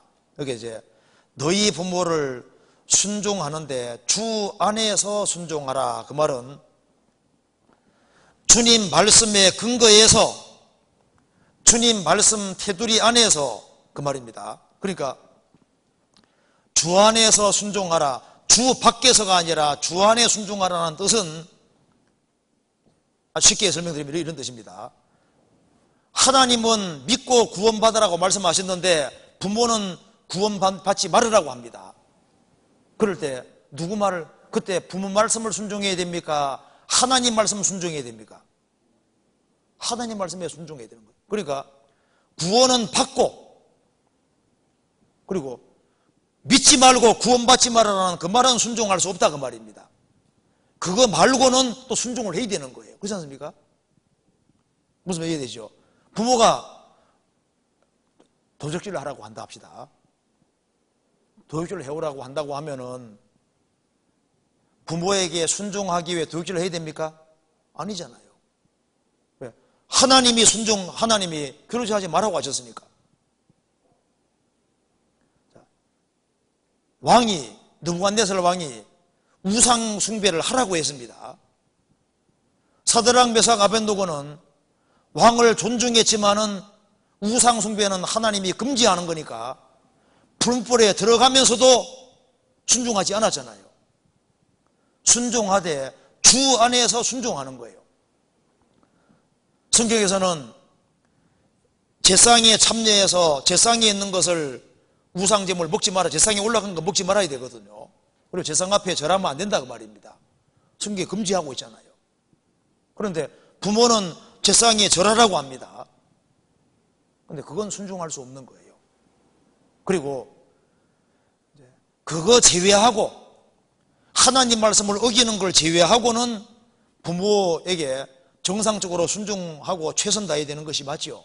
순종은 하되 하나님 말씀을 어기라는 건 할 수 없다 그 말입니다. 무슨 말 이해되시죠?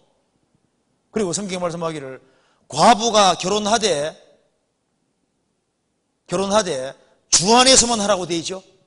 그 무슨 말입니까? 과부가 됐을 때도 결혼할 때는 구원받은 사람하고 결혼하라고 공고하고 있는 거예요. 주 안에서. 신앙생활 잘해야 되는 거니까. 우리는 결혼하는 목적도 하나님께 영광 돌리기 위해서잖아요. 그래서 여기에 주 안에서 순종하라. 그것이 이제 순종을 하되 하나님 말씀에 근거해서 순종해야 되는데 구원받는 것을 부모가 막는다 할지라도 구원받고 부모에게 순종해야 되는 겁니다. 제상에 참여해서 그 제사 음식 먹고 절하라고 해도 그 말고 다른 거 먹고 꼭 제상에 올라간 거 먹을 필요가 없잖아요. 그래, 그거는 절을 안 해도 다른 데서 또 잘 하면요 인정해 준다니까요. 그래서 하나님 말씀을 어기면서는 순종하지 말아라는 뜻인 겁니다. 그렇게 이해하면 되겠습니다. 그 다음에 두렵고 떨림으로 구원을 이루라고 하셨는데 이게 무슨 뜻이냐 그 말입니다. 청해서 봅시다. 빌립보서 2장 12절.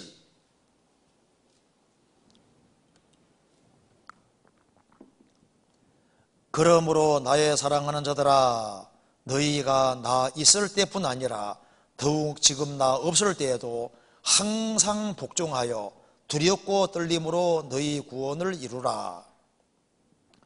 구원을 이루라 그 말은 구원받으란 말이 아니고 구원받은 사람에게 한 말인데요. 이것이 영어로는 워크아웃으로 되어 있는데 참 표현이 잘 되어 있습니다. 구원이 너의 속에 이루어졌으니까 구원을 밖으로 드러내라 그 말입니다.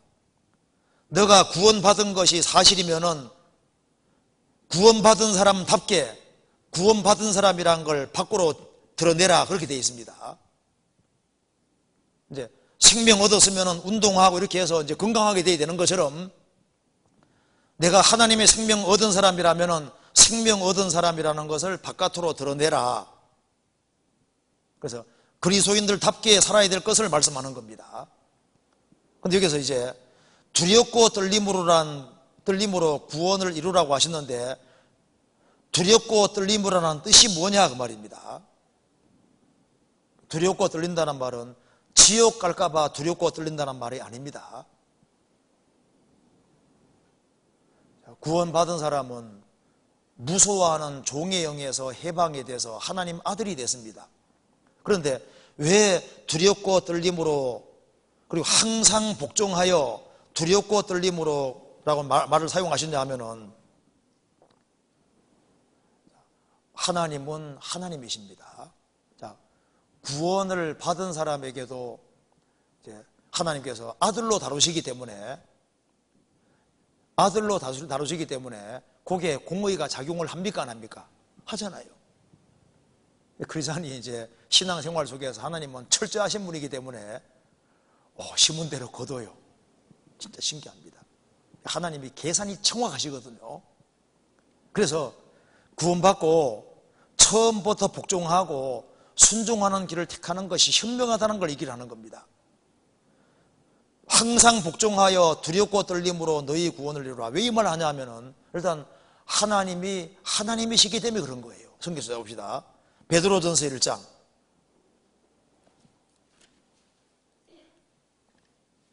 17절.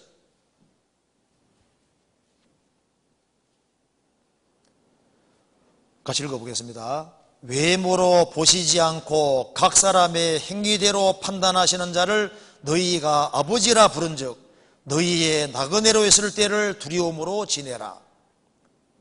하나님은 외모를 보지 아니하시고 각 사람의 행위대로 판단하시는 분이십니다. 그 거룩하신 하나님을 아버지라 부른즉 너희가 이제 짧은 나그네 생활 살아갈 때 두려움으로 지내라. 조심스럽게 생활 살아라. 왜냐하면 항상 복종하여 두렵고 떨림으로 너희 구원을 이루라. 정상적으로 신앙생활을 해야 될 걸 말씀하는 겁니다. 그렇게 하지 아니하면은 거기에 정확한 징계가 있고, 그리고 상이 이뤄질 수 있기 때문에 항상 조심하고 생활을 살아야 될 것을 말씀하는 겁니다. 고린도전서 11장 보시겠습니다.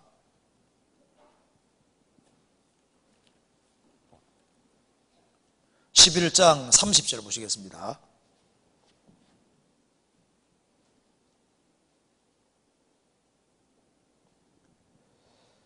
이러므로 너희 중에 약한 자와 병든 자가 많고 잠자는 자도 적지 아니하니 우리를 살폈으면 판단을 받지 아니하려니와 우리가 판단받는 것은 죽게 징계를 받는 것이니 이는 우리로 세상과 함께 죄의 정함을 받지 않게 하려 함이니라. 그래서 고린도 성도들이 원래 코린시안이 원래 풍기문란한 그런 뜻입니다. 고린도가 아주 음란하고 죄 많은 도시입니다. 그래서 구원받고 정신 못 차리는 거예요. 그래서 항상 복종하여 두렵고 떨림으로 구원을 이루라고 했는데 불순종하고, 그리고 육신 따라 함부로 행동하니까 너희 중에 약한 자가 많다. 징계로 약해지고 병든 자가 많고 잠자는 자도 적지 아니하니 그 징계로 죽은 사람을 가리키는 겁니다. 구원받고 죽은 사람을 잠든다고 하는 거예요. 구원을 받은 사람이 세상에서도 징계를 받습니다. 그래서요, 다윗이 참 잘 나가다가 살인죄와 간음죄를 지었죠. 우리야 아내를 고마하고 우리야를 죽였을 때 어떻게 됐습니까? 하나님께서 용서는 해주셨으되 그 뒤에 집안에 칼부림이 나고 얼마나 아주 문제가 심각해졌습니까? 자기 그 아내들이 백주에 그냥 동침을 당하고 아들이 동침했잖아요. 압살롬이. 그리고 아버지 압살롬, 그 아들 압살롬이 아버지를 반역해서 왕위를 선탈하고 아버지를 죽이려고 했잖아요. 그런 일들이 왜 생겼냐 하면은 그것이 우리아와 우리아 아내를 죽인 그것에 대한 징계인 겁니다. 그래서 항상 복종하여 두렵고 떨림으로 너희 구원을 이루라. 그래서 신앙생활을 조심해 살아야 될 것을 말씀하는 겁니다. 그리고 조심하지 아니하면은 하나님 앞에 섰을 때 금은 보석으로 집을 지어야 되는데 나무나 풀이나 집으로 집을 지으면은 다 날아가 버리는 거잖아요. 그러면 그 상이 없어지는 거예요.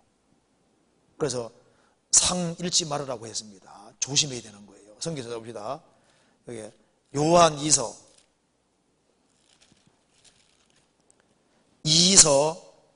1장 8절 같이 읽어보겠습니다. 너희는 너희를 삼가 우리의 일한 것을 잃지 말고 오직 온전한 상을 얻으라. 너희는 너희를 삼가, 자신들을 삼가해야 됩니다. 조심해야 되는 거예요. 크리스찬들은 생을 조심스럽게 살아가는 사람들입니다. 이 세상은 그냥 흥청망청되고 멋대로잖아요. 말도 함부로 하고 행동도 함부로 하는데 크리스찬은 그렇지가 않습니다. 크리스찬들은 삼가 조심하는 사람들인 거예요. 왜? 하나님 아버지가 항상 보고 계시잖아요. 그래서 우리의 일하는 것을 잃지 말고, 그 사도들이 참 이 구원 받게 할 뿐 아니라 구원받은 사람이 신앙생활 잘하도록 하기 위해서 여러 가지를 일러주고 있는데 그것을 잘 주의해서 조심스럽게 생을 살아갈 때 온전한 상을 얻게 되는 겁니다.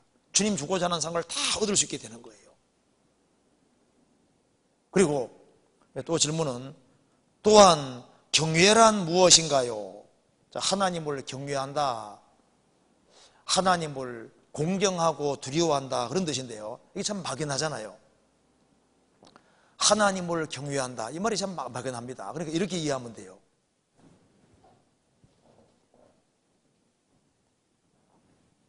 하나님을 경외하라, 경외하란 말을 많이 듣는데 이게 경외하란 말이 눈에 안 보이니까 실감이 잘 안 나는 겁니다. 그러니까 이렇게 생각하면 됩니다. 하나님을 경외한다 할 때 하나님을 공경하고 두려워한다는 뜻인데, 그럼 어떻게 하는 게 공경하고 두려워하는 것일까? 예를 들어 보면은 간단하게 출애굽기 1장에 보면은 십보라와 부하가 나옵니다. 자, 애굽 왕이 이스라엘의 사내 아이 태어나면 다 죽이라 그랬잖아요. 죽이라고 했는데 십보라와 부하가 하나님을 두려워하여 안 죽였습니다. 왕명을 어겼습니다. 그런데 성경이 말씀하기를 십보라와 부하가 하나님을 경외하였으므로 그 집을 번창케 하셨다. 그게 무슨 말입니까? 하나님을 경외한다, 그 말은 이 세상에서는 임금이 제일 높은데 임금보다 하나님을 더 두려워하고 더 높일 때 경외다, 그 말입니다. 무슨 말이 되죠?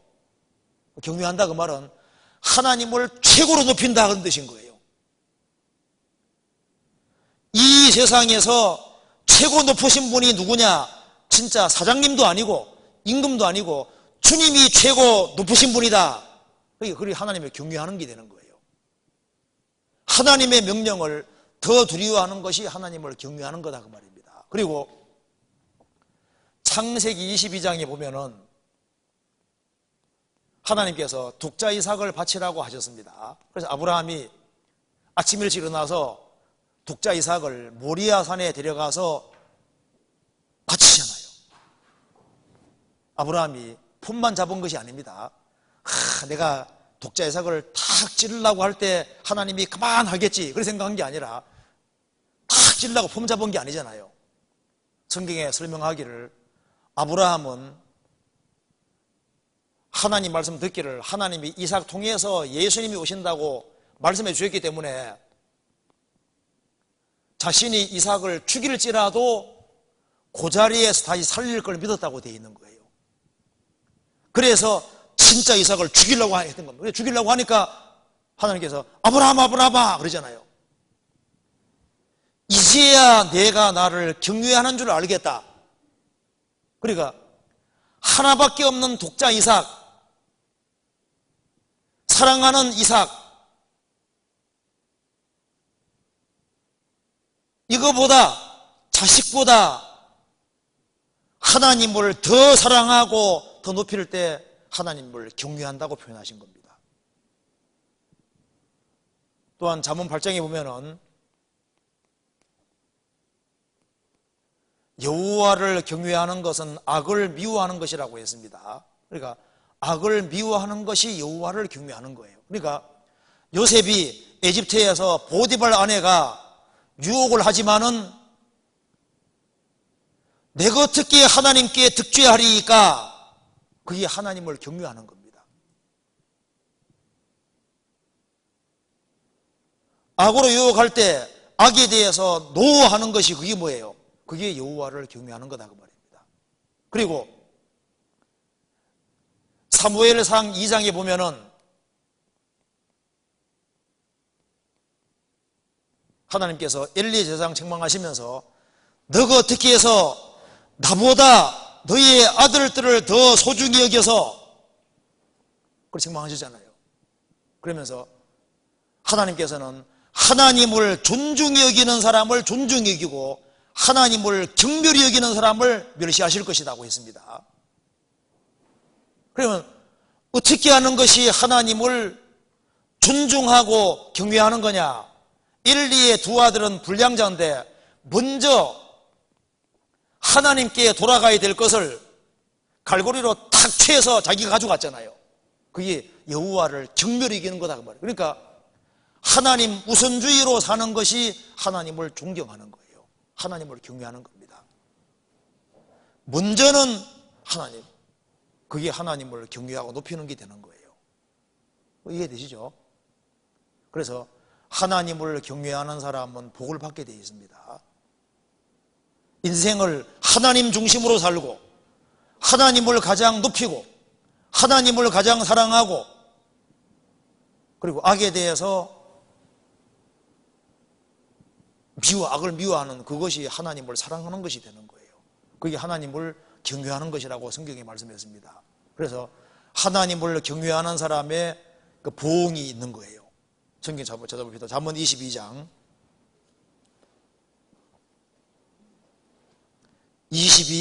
4절.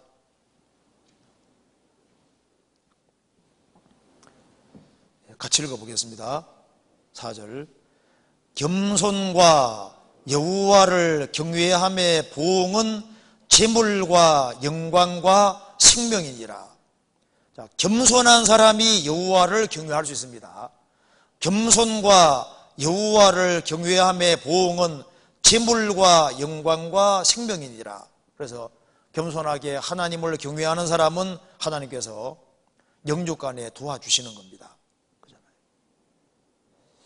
그리고 이게 질문이 많은데 하나만 간단하게 받읍시다. 마태복음 27장 26장 7절 한번 이거 맞아보라고 봅시다. 마태복음 26장 7절.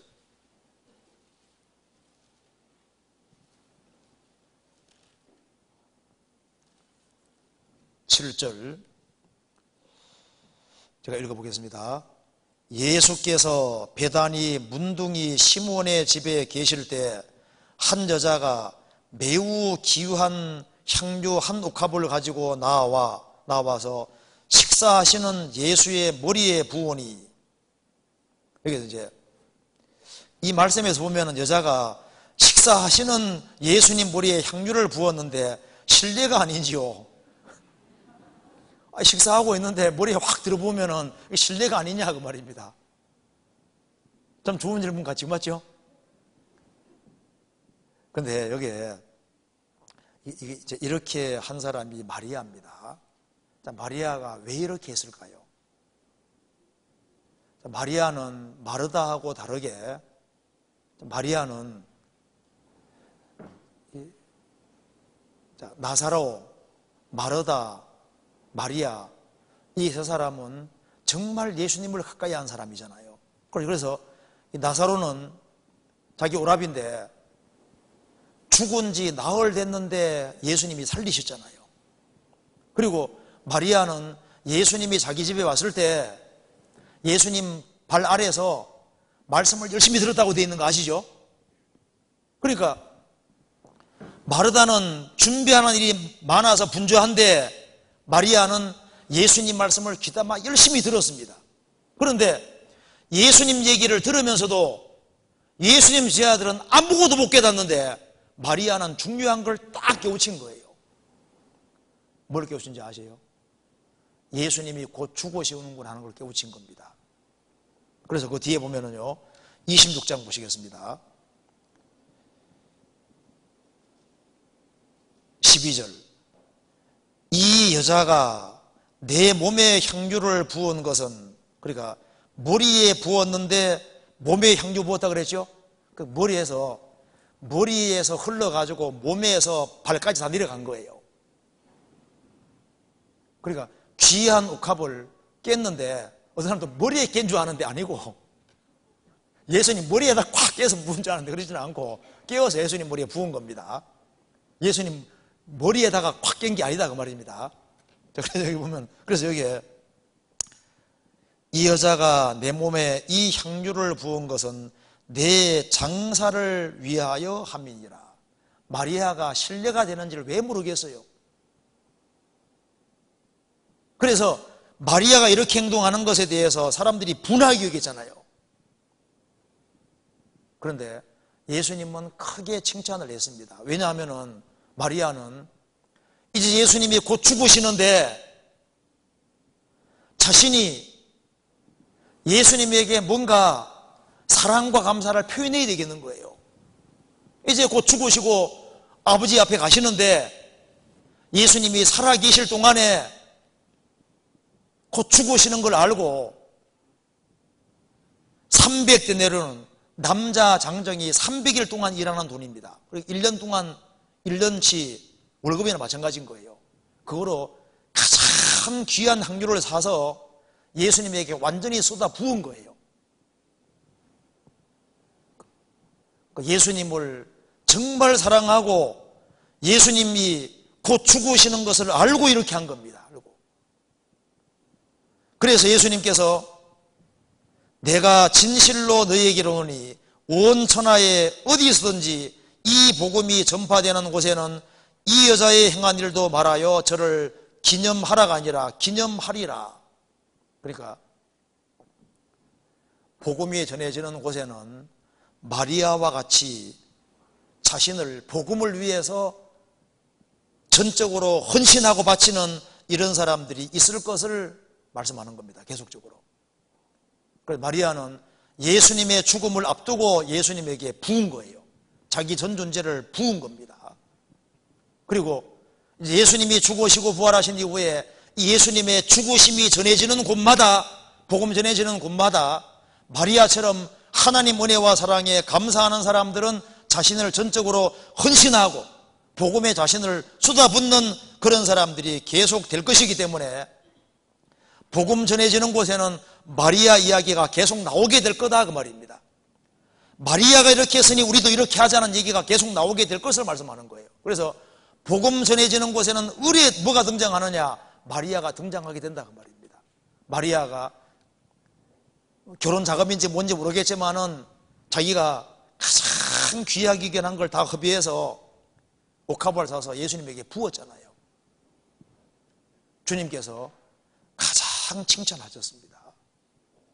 가난한 자들은 항상 너희와 함께 있거니와 나는 항상 함께 있지 아니하리라. 그래서 예수님 제자들은 그걸 듣고도 못 깨달은 거예요. 예수님이 곧 죽으시겠다 해도 그게 무슨 뜻인지 모르는 거예요.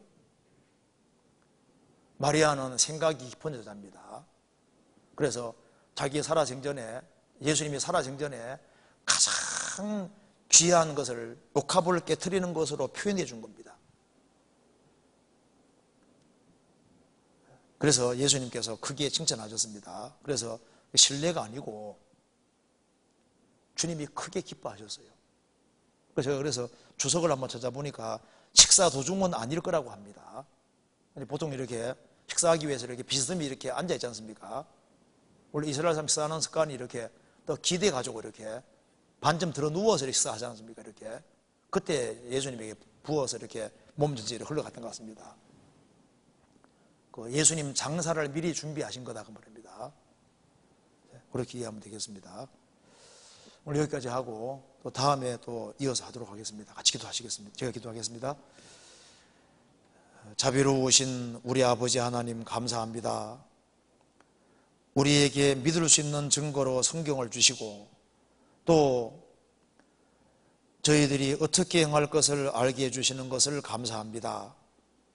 구원받은 모든 식구들을 마음을 더욱 일깨워 주시고 죽으시고 부활하신 주 예수 그리스도 앞에서 저희들이 충성을 다할 수 있도록 도와주시고 그리고 우리 인생을 주의 영광을 위해 살 수 있도록 더욱 도와주시옵소서. 오늘 아버지 모든 시간도 도와주시고 또 내일 줄 집회에도 함께해 주시고 도와주시옵소서. 이곳에 참석하지 못한 모든 형제자매님들에게도 함께해 주시고 도와주시옵소서. 주 예수 그리스도 이름으로 기도하옵나이다. 아멘. 네, 수고하셨습니다.